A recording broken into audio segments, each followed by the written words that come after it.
This is my front door, and nobody goes through there unless I say so. I don't care how many council badges and bits of paper you got. What you want to let him in for? Come on.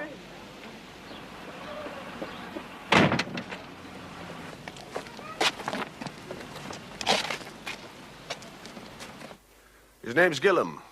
He's been summoned for assault. He's worked for me for a long time. And I wouldn't mind knowing what the council wants snooping about those houses. Bring up one of your cronies at the town hall. All my cronies there vote the wrong way. I'll put Sidney onto it then. How many houses did they go into? 10, 20, I don't know. Till they reached Jack Gillum. They should have known better. Mr. Kenyon owns most of the houses in the 4 streets. Some of the freehold has been sold to the tenants. Yes, like Gillum, if they work for me long enough. Now, that's wasteland at the top. I've got factories across the road, and when we expand, that's where I'll build. Margaret, could you ask Mr. Gillum to come in, please? Why are you bothering? Paternalism? The last of the industrial squires? Not likely. I don't see me with jars of cow's foot jelly in a covered basket. Oh, Jack, this is Mr. Main and Mr. Castleton, my solicitors. How do you do? Please sit down, Mr. Gillum. Thank you. This was my idea, not his, so send me the bill. How much force did you use, Mr. Gillum? None at all. I just picked him up, threw him out. Did he say who he was? Yes, the health department. I told him to look for his rats and mice somewhere else, and he left. Jack's wife said the councilman was checking the pointing in the roofs, measuring the rooms. Perhaps somebody gave him a new tape measure. He wanted something to do with it. Public health inspectors have right of access, even without consent. It's about the one council department that does. He could be in trouble. That's what I keep trying to tell him. Now, look, Mr. Kenyon, I know what you're trying to do, but I don't think I need it. I was born in the house I live in, and now I've bought it. It belongs to me, not the council. You still work for me. Oh, yes, I know that. Every day for 28 years I've walked under a big gate with your name on it. So did my father and my grandfather. But you don't own me, Mr. Kenyon. I'll look after myself. Jack, you're being thick. Anything me and you owe each other is squared on a Friday with a pay packet. Yeah, well, as long as these solicitors of yours understand that, that's all.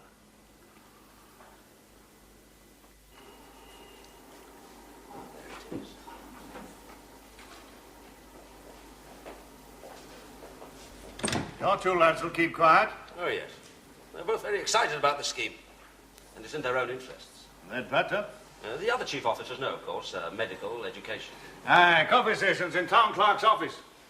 What did you promise them? Alderman Bingley, this is a multi-purpose scheme. Within the design parameters, it must include a primary school, a group clinic. Something for everybody. That's always good. He had trouble getting into one of the houses. Well, the health inspector did. We're prosecuting, of course. Some hooligan. Right. Tower block. Plaza. Overhead walkways. An integrated slab here to take in amenities. Get to the point. What's it called? The Bingley Centre. What else would we call it? David, I know the town clerk's an old friend of mine, but really, he's pretty near retirement, and I know he's far from well. Henry, you're just putting on a front. If anybody can find out what's going on over there, you can.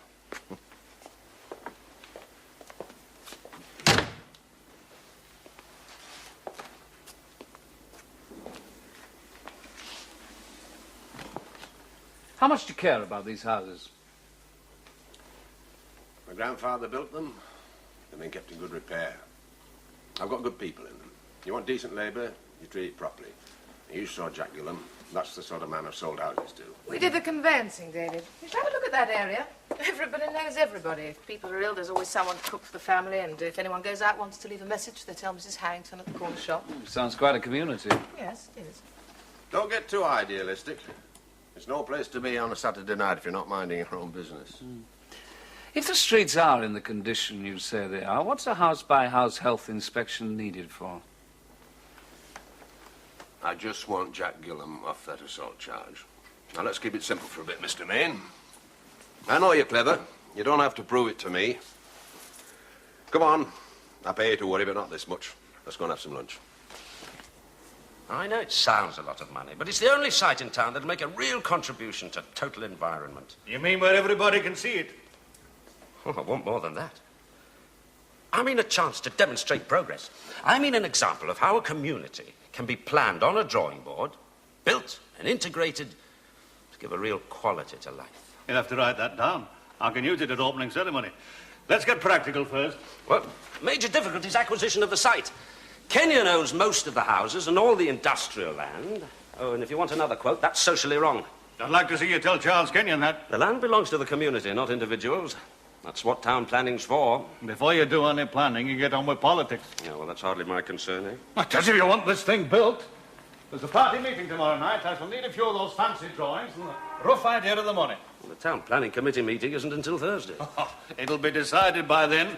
First thing the other lot will know about it is when they see it on the agenda. It'll be the last item. We'll have made our minds up. They'll have buzzers to catch. You sound very confident about it. I am, because that's the way it works. You're the architect and the artist, Mr. Revel, but I've been in local politics for 40 years. You get on with your fancy crayons. I'll see to the rest. I'd still rather talk about that contract. Yeah, well, that won't take long. And don't tell me you never rely on instinct. I rely on it all the time, but you're supposed to be a solicitor. Now, call it instinct, call it what you like. I think we need a little insurance. We don't even know what's going on. All the more reason. Well, Henry? Well, I spoke to a few people at the club, but they hadn't any idea of what I was talking about. No gossip, no rumours, absolutely nothing.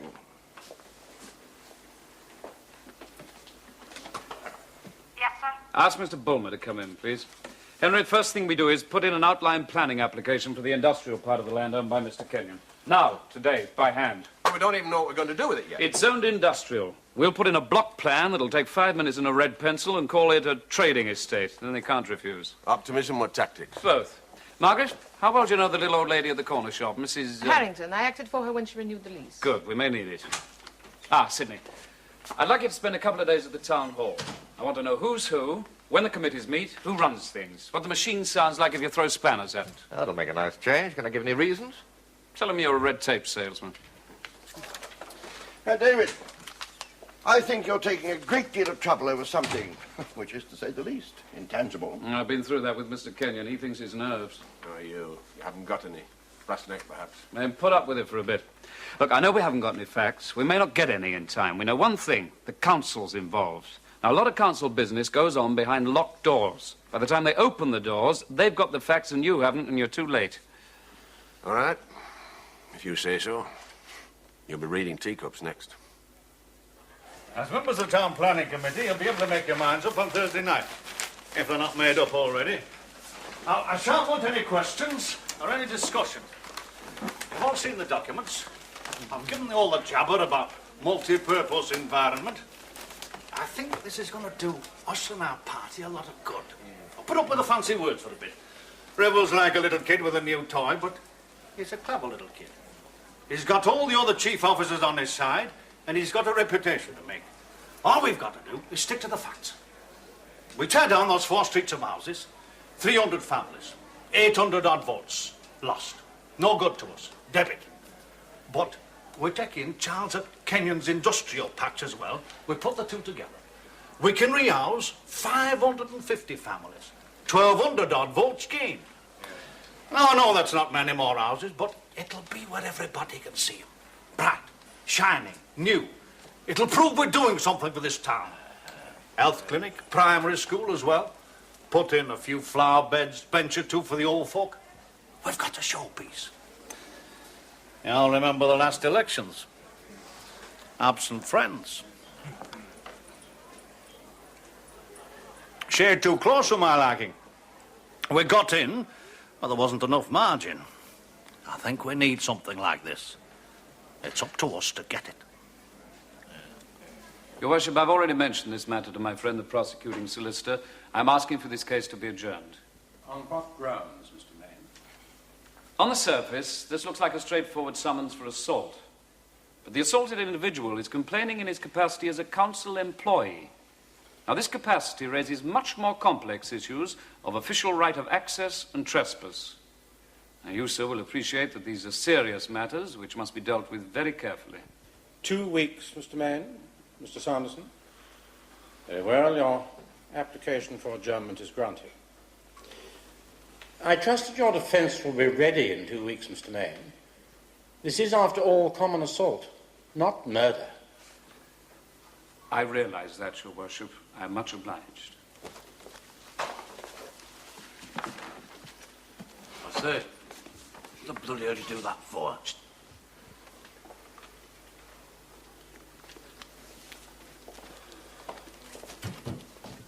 The planning application is in.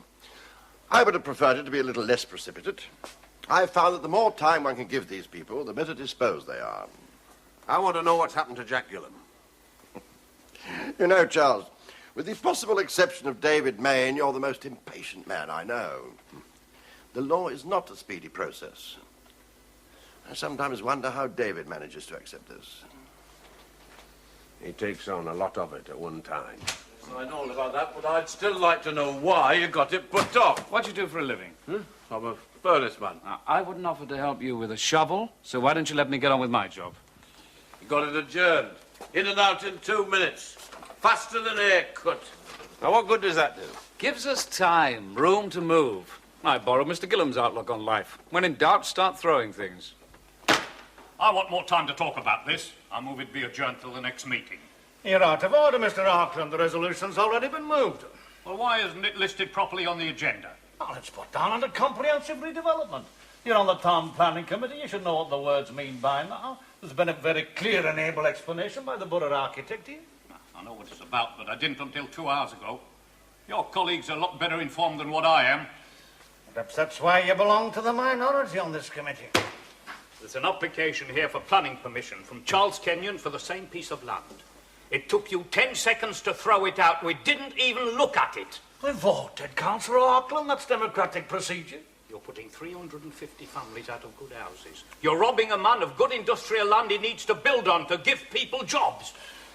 It's getting late, gentlemen. There's a resolution to vote on. It's been proposed and seconded that comprehensive redevelopment should take place on the site known as the Kenyon Estate, and that this matter should be passed to the full council. Can I have your votes, please? All those in favour?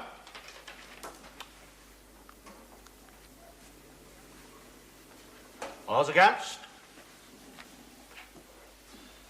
Resolution is carried.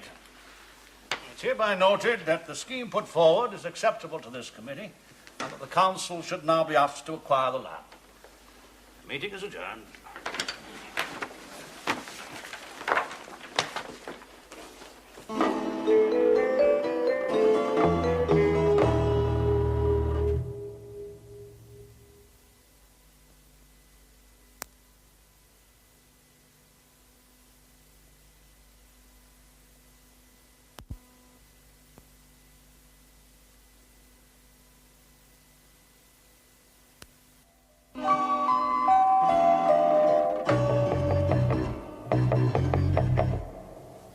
That's all I know about it. They want your land. Or you'll see it in the paper soon enough. Drawings, perspectives, the lot.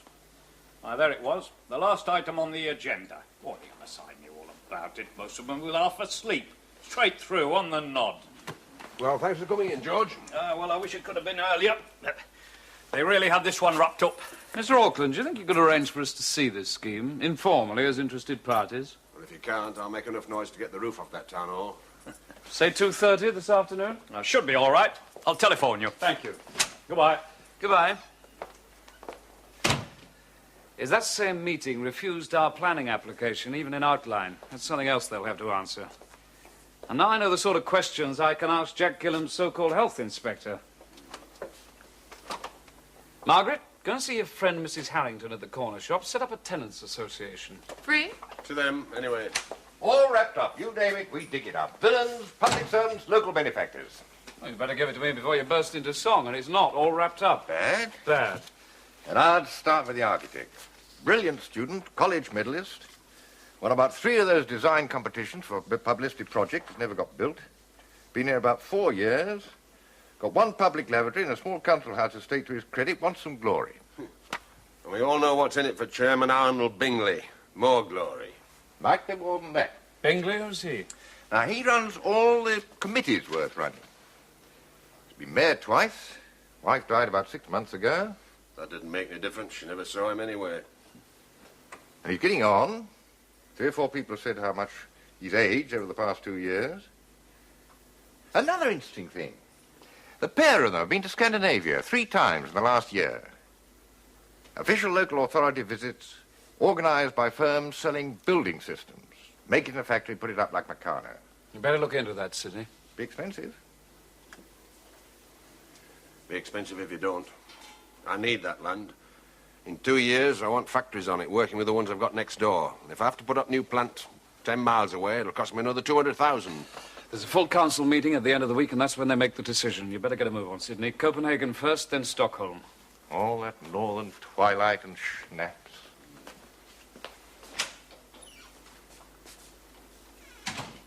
How do you want this played? Loud or soft? Clean or dirty? Use the rules. You may not be able to. Not if somebody else is making them.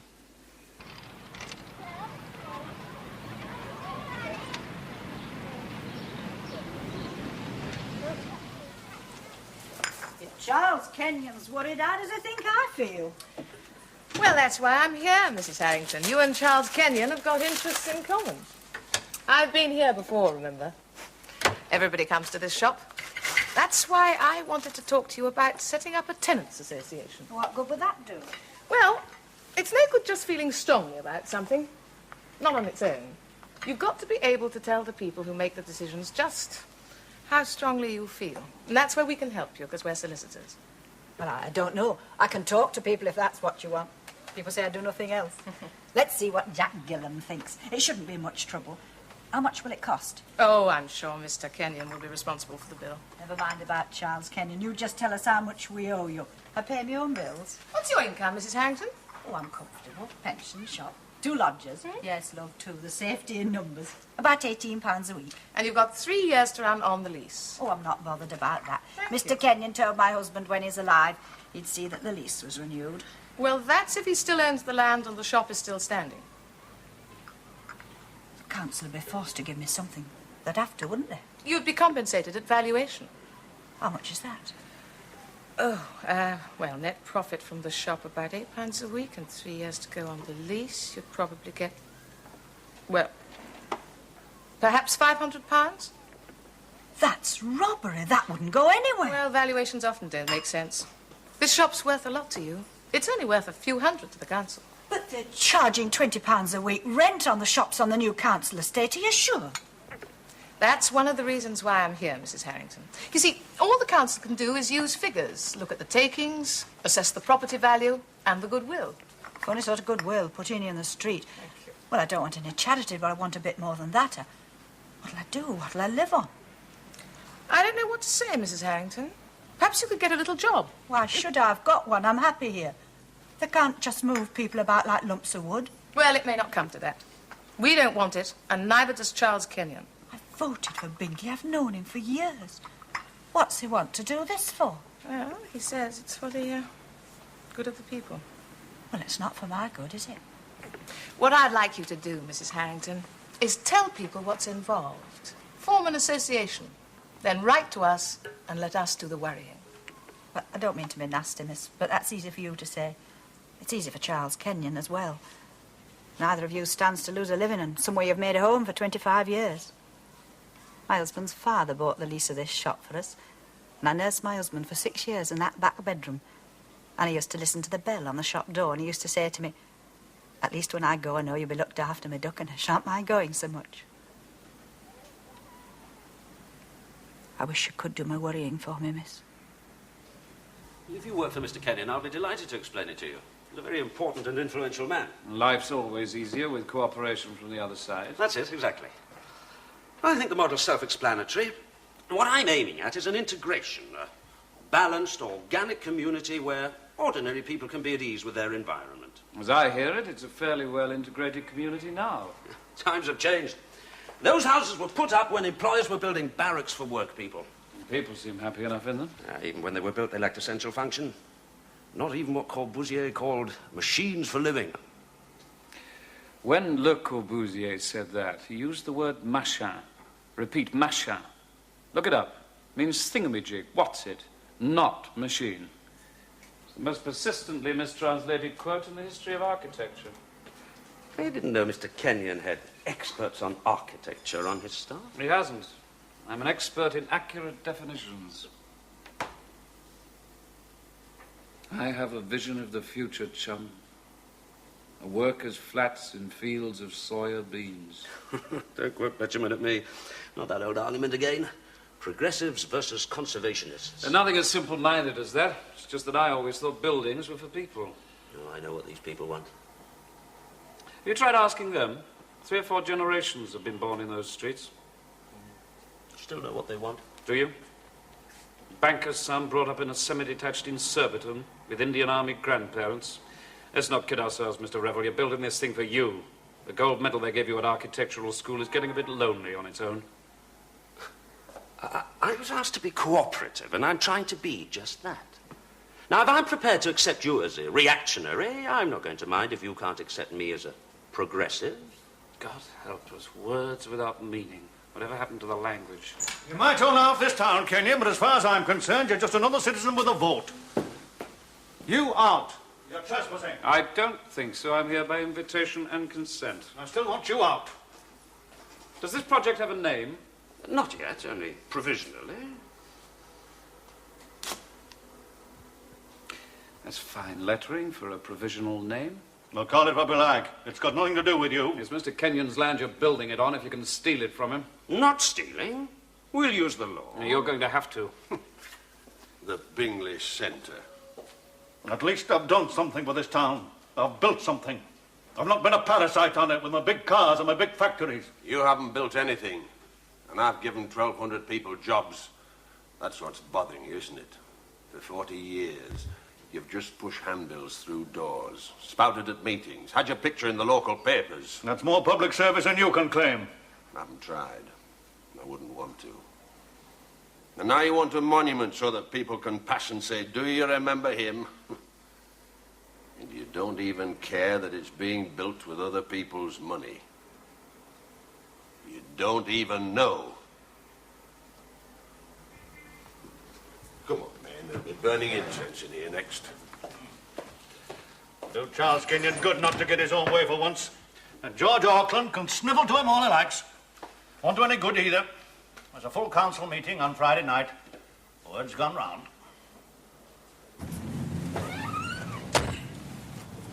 So, what do we do now? There's not much we can do. Wait and see. Anything like this will have to go before the full council. I've got what I want. I'm glad of that. What was it? Good look at the borough architect. Forget about Bingley and his jumped-up soapbox. Gibbs Revel's the one to watch. He's bright and he's a believer. They're always dangerous. He'll have the facts, the figures, and the reasons. He'll have everything about this project strapped up into 6 volumes of very convincing argument. We better do the same, then. That's why Sydney's in Scandinavia. And why I've got to get back to the office before I catch the train for London. What? Well, there's not much I can do here, and there's quite a bit I can do there. Hello, Mr. Kenyon. You're going to have to be patient. Local government's a bit like God. Anytime it moves, it's slow and mysterious. All right, Percy. We're taking Mr. Main back to the office. Drive carefully. He's just invented a new religion. Well, I know one thing, Ed. If they want me to live in a council house, they're going to have to drag me there. Aren't you in enough trouble as it is? Why don't you behave yourself? Oh, I'm going to. When I get to that court next week, I might just wander across and thump him properly. Give him something to complain about. It wasn't the council chap's fault. He was just working for them. Yeah, you can't thump them, can you? You don't really know who they are. Just them. Some bloody machine, dishing out orders. They'll not shift me. We've got to go about it the right way. There's nothing we can do, Jack.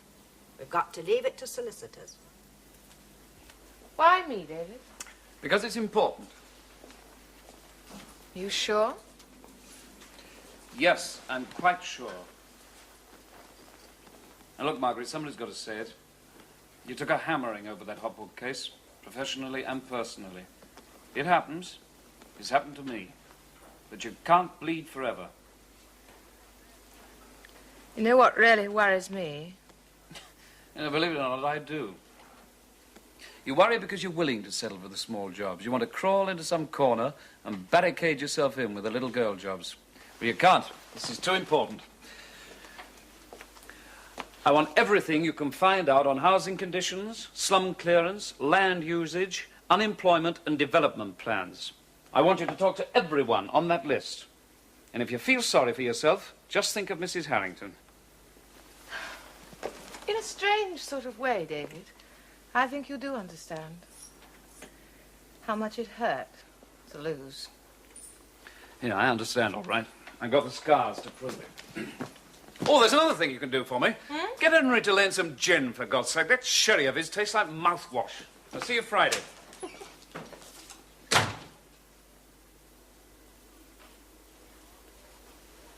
Now, I've told you how important this is to us all.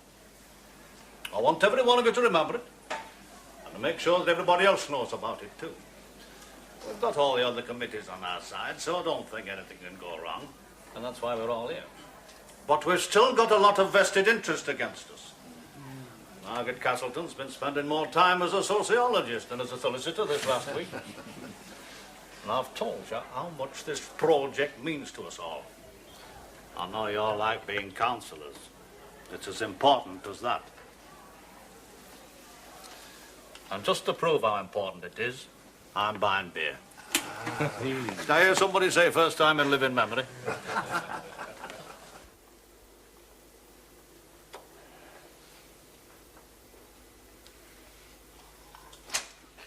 Hello, Margaret. How's Sydney? Hello, David. Sydney's suffering, rather. Has Councillor Auckland telephoned? No. The planning committee is still in session.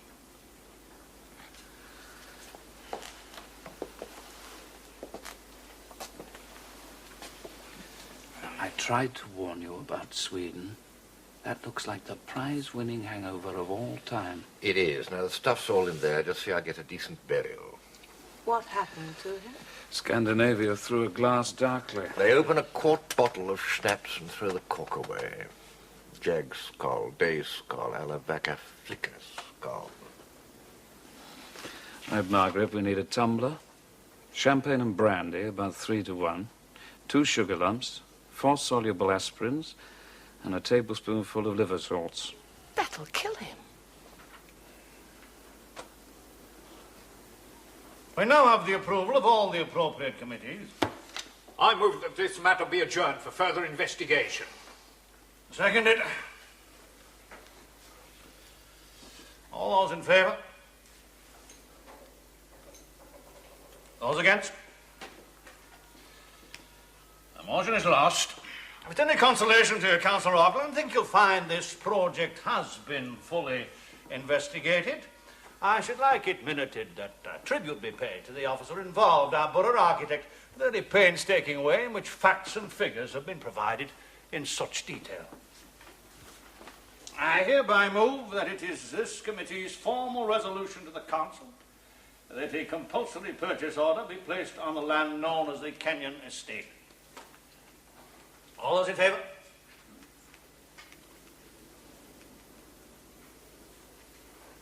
Those against? The resolution is hereby carried.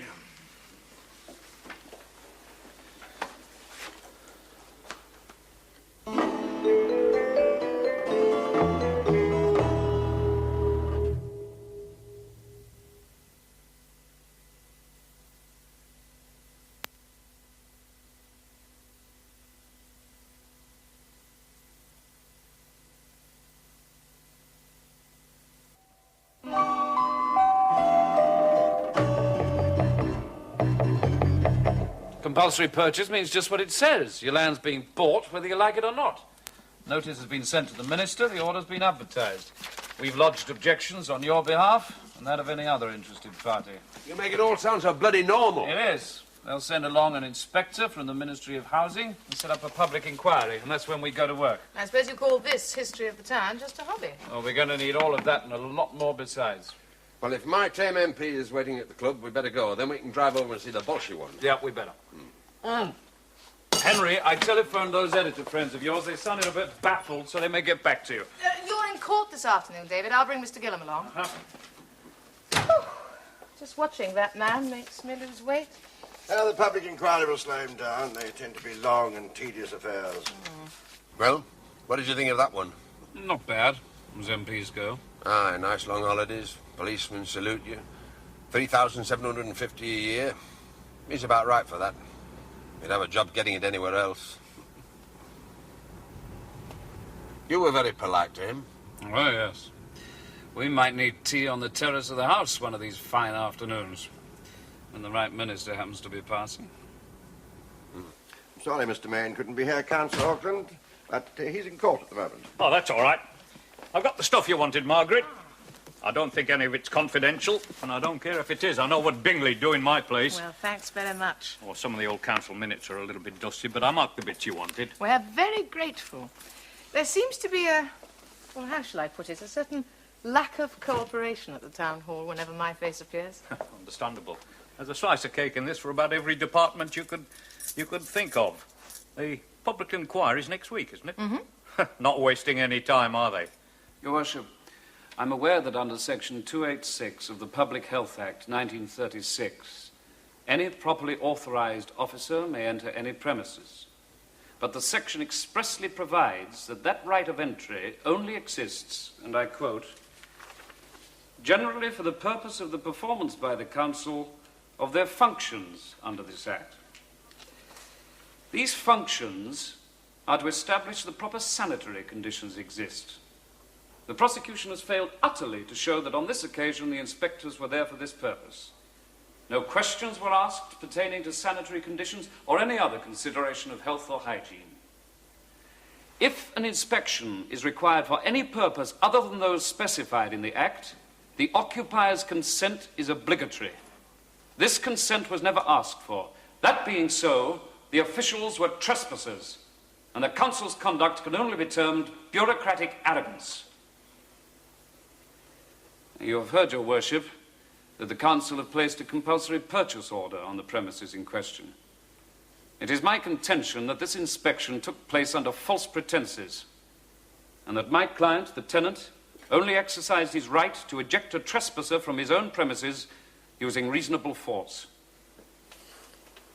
Mr. Maine, I'm not quite sure that I agree with the harshness of your criticism, but there would seem to be some foundation in fact for it.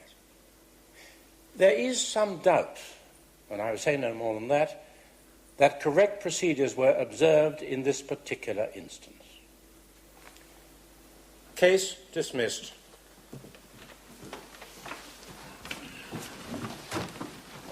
You didn't tell me you were a solicitor.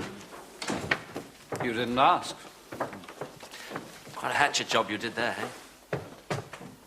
Well, if you think that was a hatchet job, wait till the Kenyon inquiry.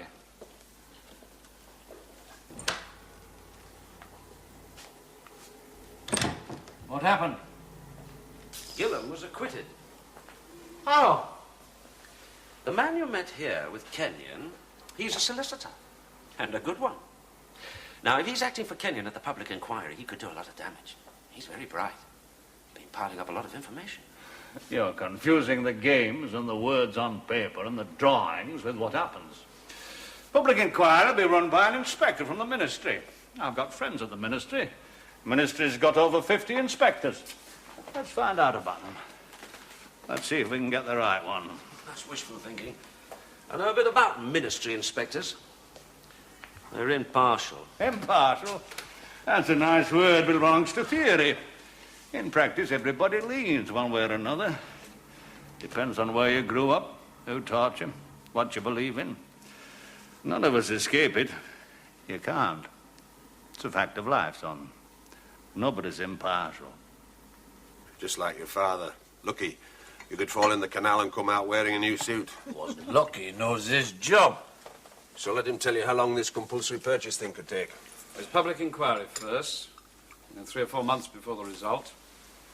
Then it could be a year, 2 years before anything else happens. I've known cases where it's been 6 years before the council have moved a brick. And house prices elsewhere aren't getting any lower.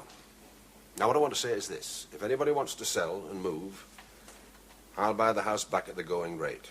People don't want to be hanging about for years wondering where they're going to live. What do you think? Well, I've advised him against it. We just finished a God almighty row on the subject. The more interest involved, the better. The more individual opponents the council has, the better. Simple as that. Well, the offer's there, and that's all. Well, I don't think you can have many takers. I don't think any of us will move until we're forced to, Mr. Kenyon. And if your young man's right, I'll leave it to him. We have taken note of the interested parties in this inquiry, and I've heard no objections as to procedure. Thank you. I note that you appear, Mr. Main, for the owner of much of this site and the other interested parties. The council is represented by Mr. Watkin, the town clerk. I propose first to call for evidence from the council. You may cross-examine if you wish. I will then hear your evidence, Mr. Main, and that of any other of the interested parties.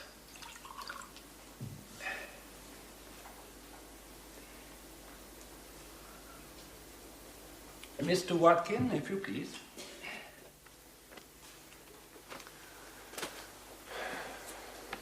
Really, Charles, it's no use wearing out my carpet like that. That won't speed things up. The inspector will spend the first 2 hours writing everyone's name down in longhand. About now, the council's technical experts will be reciting their facts and figures. I'm glad I don't run a business like that. I'd be in the poorhouse. This isn't running a business, Charles. It's running a democracy. It has to be slower and safer. I've already told this inquiry of my feelings about the advantages of this site. In amenity terms alone, it opens up an exciting new prospect for the entire population of this town. Mr. Revel, the site is 5 miles from the existing city centre. Do I take it that your intention is to create a sort of sub-centre? That's one of the objectives, yes. To be reached by a road system which is totally inadequate for increased traffic and for which no improvement is planned. Well, then road improvements must be planned. Costing even more money. Great stress has been placed upon new housing. In your own words, the provision of 600 new dwelling units will contribute a vertical integration to the concept as a whole, serving as a visual exclamation mark stressing the design philosophy of the scheme.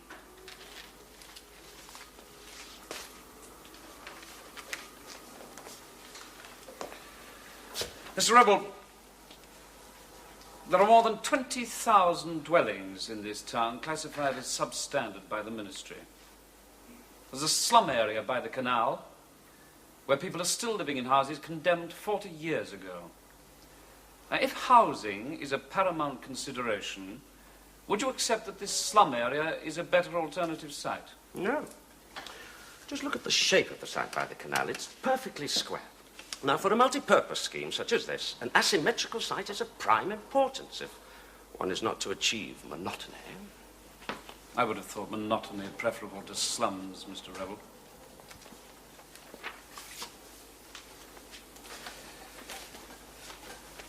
One of your predecessors as borough architect put in a scheme and slum clearance plans for this area. Have you seen them? Yes, naturally. I shall be putting these in evidence, sir. Mr. Revel, what is your opinion of the state of the 350 houses you intend to demolish? Would you say that they were in good repair? Yes, there's no doubt about that. They do, however, constitute a land use pattern which is outmoded. And I'm not sure that the accommodation meets present-day living requirements. I shall call evidence, sir, to show that the majority of these houses have accommodation whose dimensions are in excess of the Parker Morris standards laid down as a recommendation by the ministry. Mr. Revel, will you be able, under existing Treasury regulations, to get enough loan sanction to build to Parker Morris standards? Oh, probably not. I have supplied the town clerk with copies of costings of the alternative scheme. Have you seen these? Yes. Do you agree that they provide exactly the same features as those designed by you, and that if the canal site is used, the same housing, primary school clinic will save the ratepayer £200,000 of compensation money alone? With respect, Mr. Main, I've already pointed out that from a town planner's viewpoint, the canal site is quite unfeasible.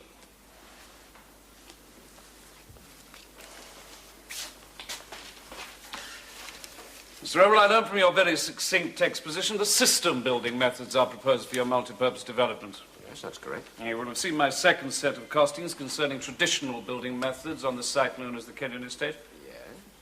And you agree that this means a saving here over your system of the order of £150,000? It also means that the scheme will take 6 months longer to build. Well, I was not aware that urgency was a prime consideration.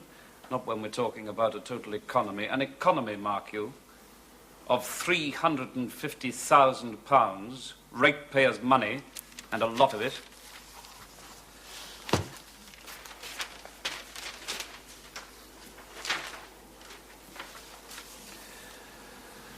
Mr. Rebel, you visited Scandinavia on 3 or 4 occasions. Yes. To investigate the suitability of this particular system. Were you offered a post in a private capacity as design consultant to the manufacturers of that particular system? If you know that, you know I refused it. Yes. And that the offer still remains open. That correspondence was private. Or not anymore. Mr. Maine, I will not have you resorting to intimidation and smear tactics in this court. Now, you will retract that observation at once. This is a public inquiry, not a court.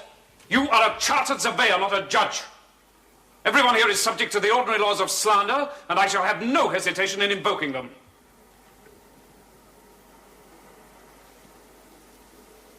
Very well, Mr. Maine, I withdraw the observation. I'd like to know where he got those figures. I'm afraid the bill for outside experts might be rather large. And Margaret's been doing nothing else for the past 3 weeks. It'll be worth it. I don't fancy losing the sort of money it'll cost if we don't win.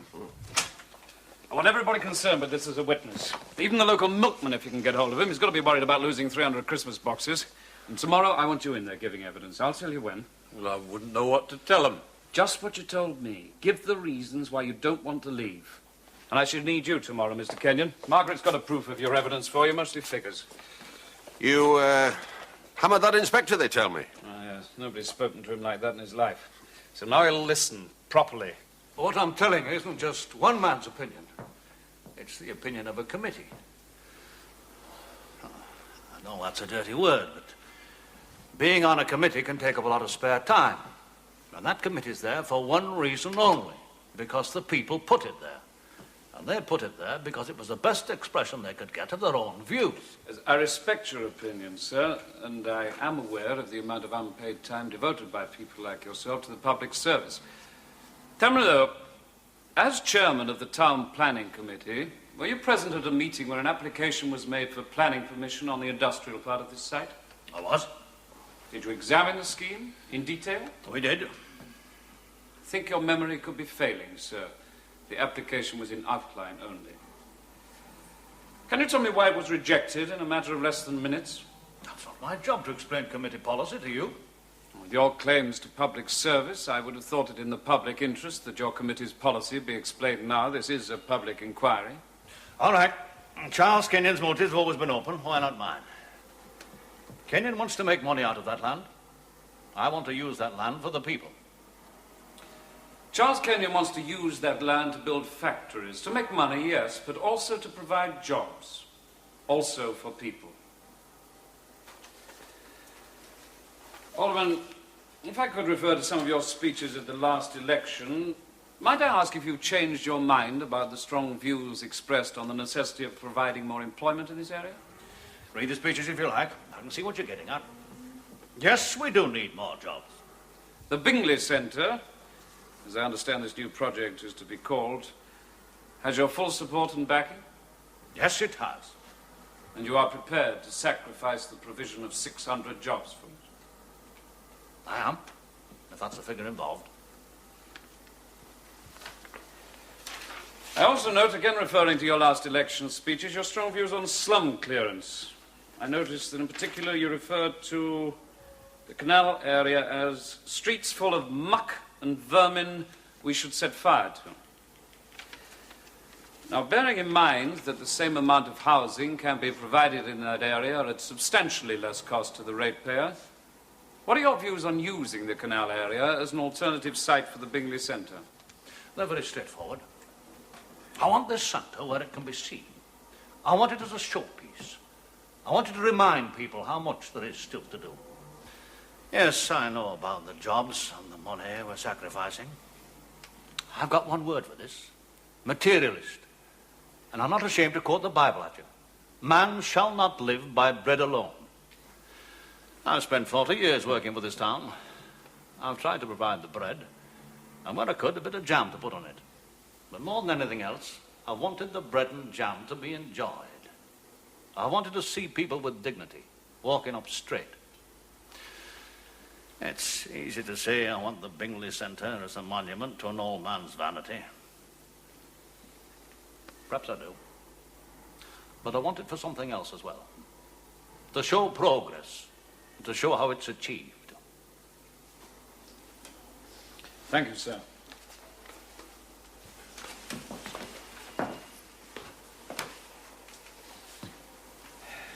That concludes your case, Mr. Watkins. Mr. Maine. With your permission, sir, I should now like to call Mr. Jack Gillen.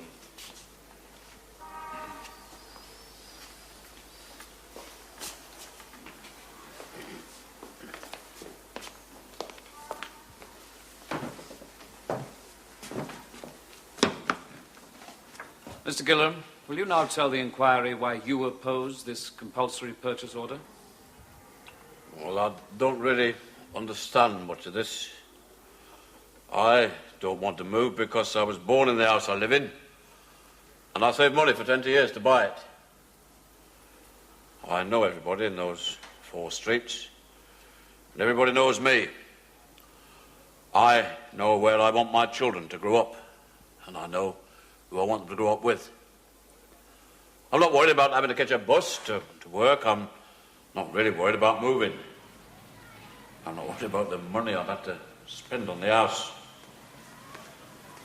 I'm worried about where I belong and where my children belong. And if I lose this, it's too much to pay for Alderman Bingley's progress.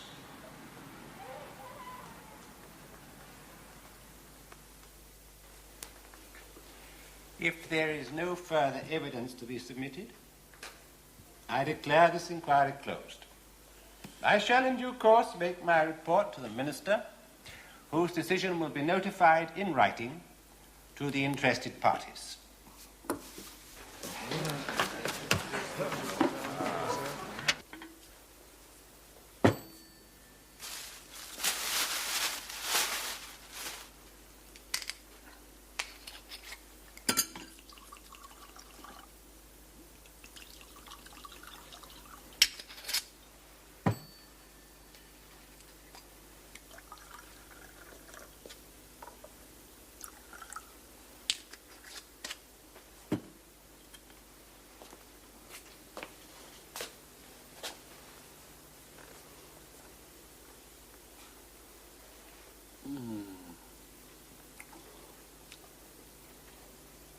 Have we won? I don't know. Will we win? I don't know. The whole thing's wrong.